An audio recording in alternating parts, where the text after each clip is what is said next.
Hello सांग माने जय जगन्नाथ। तो आज गोटे रिसेप्शन पार्टी को जीवार अच्छी से पूरा मेकअप चली तो चलतु देखा मुझे क्या रिसेप्शन को जाऊँगी।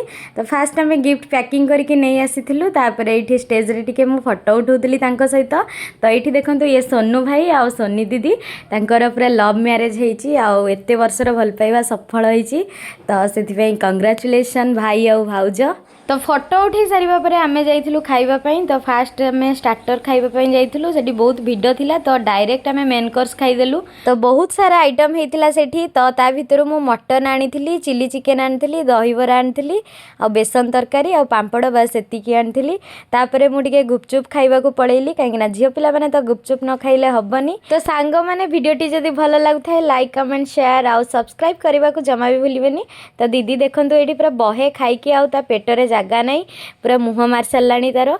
तो ये देखो स्टार्टर रे मु कौन कौन आनी पनीर स्टिक आनी चिकेन पकोड़ा आनी आ अंडा चिली आनी। तो सबकि बहुत ही टेस्टी होता। तो सोनू भाई थैंक यू सो मच आमको आपण बाहागर रे इनवाइट करिथिबारु। तो ये मोर जड़े क्यूट स्टूडेंट सहित देखाई गला आ बहुत ही खुशी लगिला देखिकी। तो सांग मैंने देखंतु डेकोरेशन किछि एई भली थिला मते तो बहुत ही पसंद आसिला आ मु टिके ता भितरे टिके फोटो उठेदेली। तो आज एतिकी ब्लॉग टी को एंड करूची रहिली। नमस्कार जय जगन्नाथ।